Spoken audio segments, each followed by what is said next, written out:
오늘 우리가 읽은 에스겔 19장의 내용은 하나님 앞에서 범죄하고 망해가고 있는 유다 왕국의 백성들을 일깨우기 위해서 비유와 또한 노래의 형식으로 그들에게 알려주는 하나님의 말씀입니다.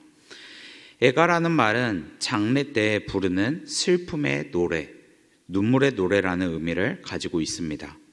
그렇다면 왜 하나님은 무엇 때문에 유다 백성을 향해 슬픈 노래를 지어 불렀는지 오늘 함께 알아보고 우리의 신앙을 점검하는 시간이 되길 바랍니다. 그렇다면 하나님은 왜 슬픈 노래를 만들어 부르라고 하셨을까요? 첫 번째로는 불순종으로 인하여 하나님은 슬퍼하셨기 때문입니다.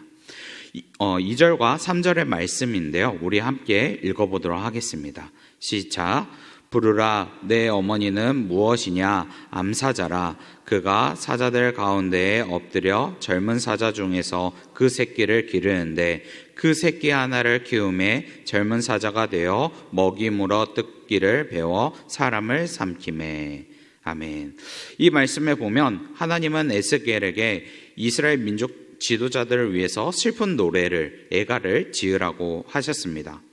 에스겔이 지은 그 애가 가운데 민족 지도자들이었던 왕들을 젊은 사자로 비유로 나타내고 있습니다. 왕을 젊은 사자처럼 강하고 또한 용감하며 당당한 동물로서 표현을 했지만 오늘 이 사자 중에, 젊은 사자 중에 두 사자를 말하면서 이 왕들의 불순종에 대해서 말을 하고 있는 것입니다.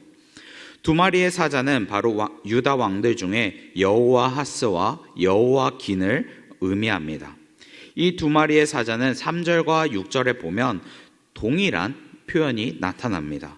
바로 뜯기를 배워 사람을 삼키며 라는 표현으로 공통적으로 이야기하고 있는 것입니다. 이 뜻은 바로 여호와하스와 여호와긴이 하나님의 뜻대로 순종하고 통치하는 것이 아니라 이방 군주들처럼 악한 정치를 하고 하나님보다 이방 민족을 의지했고 또한 하나님의 백성을 돌보기보다 하나님의 백성을 억압했다는 표현을 나타낸 것입니다. 결국 이 두 왕은 하나님의 뜻에 불순종하여 여호와하스는 애굽으로, 여호와긴은 바벨론으로 끌려가는 것을 비유로 나타내주고 있는 말씀입니다. 바로 하나님이 세우신 다윗의 왕조가 그리고 이스라엘 백성이 무너진 그 이유가 무엇인지를 알려주고 있는 것입니다. 바로 하나님을 의지하지 못했고 또 하나님의 말씀에 불순종했기 때문입니다. 그래서 하나님은 자신의 백성이 나를 섬기지 못하고 불순종에 대해서 살아가는 그 모습에 슬퍼하셨다고 말하고 있는 것입니다. 그렇다면 이 말씀을 통해서 우리가 해야 할 것은 무엇일까요? 바로 지도자를 위한 기도를 해야 한다라는 것입니다.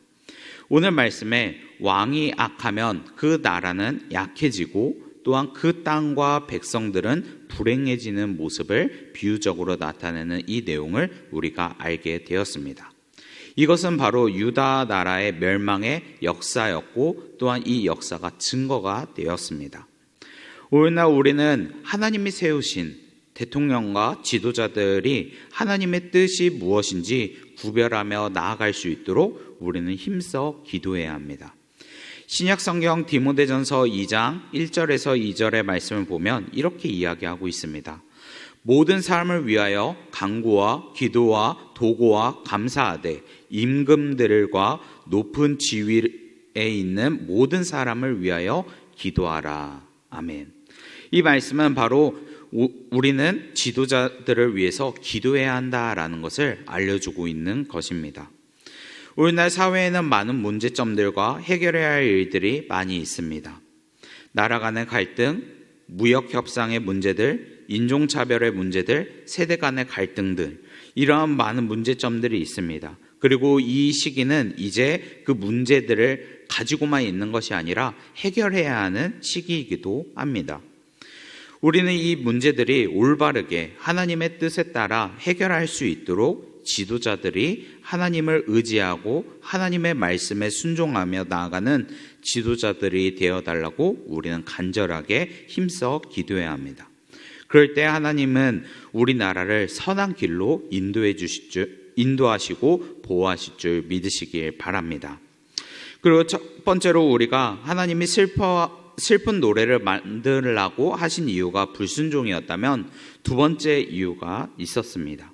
그 두 번째의 이유는 바로 우리들의 교만한 모습 때문에 슬퍼하셨기 때문입니다. 오늘 말씀의 10절과 11절의 말씀입니다. 우리 한번 읽어보도록 하겠습니다. 시작. 내 피의 어머니는 물가에 심어진 포도나무 같아서 물이 많음으로 열매가 많이 가지에 무성하며 그 가지들은 강하여 권세 잡은 자의 규가 될 만한데 그 하나의 키가 굵은 가지 가운데에서 많은 가지 가운데서 뛰어나 보이다가. 아멘. 10절부터는 이제 이스라엘에 대한 내용을 나타내면서 포도나무의 비유를 하고 있습니다. 포도나무가 물가에 심어졌을 때 열매가 풍성하고 가지가 무성한 것을 보여줍니다. 그러나 이 물가에 심어진 이 모습은 바로 하나님의 은혜를 나타냅니다. 그런데 그 은혜 가운데 있는 이스라엘이 11절에 보면 이렇게 표현하고 있습니다. 높았으며 뛰어나 보이다가 라는 표현을 나타냅니다. 그러면서 그 이후부터 분노하여 라는 표현이 시작되기 시작합니다. 이 말씀은 뭐냐면 바로 이스라엘이 하나님의 뜻에 순종하며 살고 하나님의 은혜 안에 거하면서 많은 열매와 풍성한 가지들을 얻었던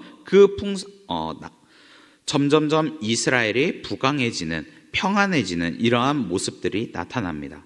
그러나 이스라엘이 하나님의 뜻에 순종하며 살아가며 강대국으로서 또한 평안을 누리며 살아가고 있었지만 점점 교만해져서 하나님의 뜻을 저버리는 이스라엘의 교만을 나타내는 내용입니다.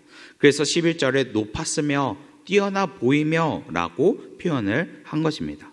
그리고 그 결과로 이스라엘은 뿌리채 뽑히게 되고 척박한 땅에 심기는 신세가 되었다라고 성경에는 말하고 있는 것입니다.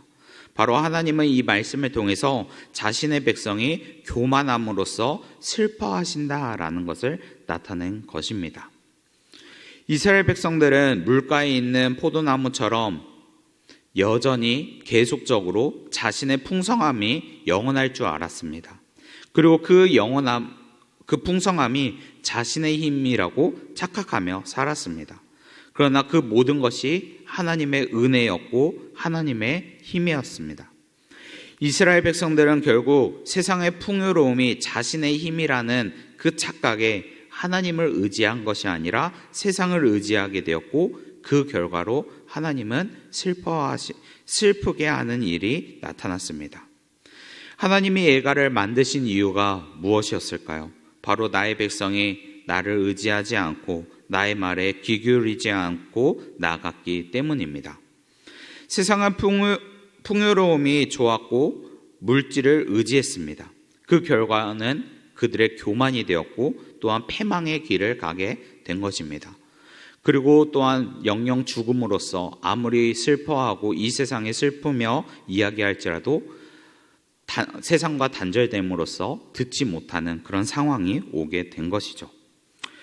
오늘날 우리의 신앙도 어떠한지 한번 되돌아보길 바랍니다. 이 풍요로운 시대를 살아가고 있는 이때에 우리는 문제가 생기면 하나님을 의지하고 나아가고 있나요? 아무리 작은 그 문제일지라도 하나님을 먼저 생각하며 하나님을 의지하며 기도하며 나아가고 있는 삶을 살고 있는 건가요? 아니면 그 문제가 왔을 때 조그만 일이니까 나의 능력으로, 나의 지식으로, 나의 물질로 해결하며 나아가고 있나요? 오늘 말씀에서는 나의 백성이 세상을 의지하고 하나님의 말씀에 불순종함으로써 하나님은 슬퍼하시며 애가를 지으라고 하신 것입니다. 그리고 자신의 힘으로 살아가는 이스라엘 백성들은 결국에 자신의 힘으로 살아갔기 때문에 이웃 나라를 통해 비참한 삶을 살아가고 있다라는 것을 알려주고 있는 것입니다. 우리가 기억해야 할 것은 바로 우리는 주님의 백성으로서 문제가 생길 때 주님께 구하는 삶을 살아가야 한다라는 것입니다. 그래서 오늘 이곳에 계신 여러분들이 주님의 뜻에 순종하는, 또한 주님을 의지하는 하나님의 백성이 되길 바랍니다. 그래서 나중에 하나님 앞에 나아갈 때 나를 보고 슬퍼하시는 하나님을 만나는 것이 아니라 나를 보고 기뻐하시는 하나님을 만나길 바랍니다. 말씀을 마무리하겠습니다. 에스겔을 지은 애가를 통해서 하나님이 이스라엘 향해 슬픈 노래를 부르라 한 이유에 대해서 우리가 오늘 말씀을 통해서 알게 되었습니다. 바로 하나님의 백성은 하나님의 말씀에 순종하고 교만하지 않고 겸손하며 나아가야 한다는 것을 알려주고 있는 것입니다. 오늘날 우리도 주님 안에서 하나님의 말씀을 듣고 있지만 말씀대로 살아가고 있는지 되돌아보고 주님을 생각해 보길 바랍니다. 만약 나의 삶이 하나님의 말씀대로 살아가는 것이 아닌 나의 생각과 나의 뜻대로, 또한 세상의 풍요로움과 나의 의지대로 내가 나아가고 있다면 하나님이 슬퍼하기 전에 나의 죄를 고백하며 하나님께 돌아가길 바랍니다. 그럴 때 하나님은 우리의 죄를 용서하시고 우리를 믿음의 길로 인도하시고 보호하시고 함께 하실 것입니다. 오늘 이곳에 계신 성도 여러분들이 하나님의 말씀에 순종하는, 그리고 하나님을 의지하는 백성들이 되기를 예수님의 이름으로 축복합니다. 기도하겠습니다. 사랑과 은혜의 하나님, 오늘도 주님의 은혜로 이곳에 예배를 드릴 수 있도록 인도해 주시니 감사합니다. 하나님, 오늘 말씀을 통해서 우리가 지도자들이 하나님의 뜻에 순종하여 통치할 수 있도록 기도해야 한다는 것을 알게 되었습니다. 그리고 또한 우리가 하나님의 백성으로서 교만하지 않고 하나님을 의지하고 나아가야 한다는 것을 알게 되었습니다. 오늘 말씀처럼 우리가 하나님의 백성으로서 하나님을 슬프게 하는 행동이 아닌 기쁨이 되는 행동으로 나아갈 수 있도록 우리를 보호하시고 인도하여 주시옵소서. 그래서 세상의 유혹과 시험이 올지라도 하나님의 말씀을 따라 살아갈 수 있도록 우리의 인생을 보호하시고 인도하여 주시옵소서.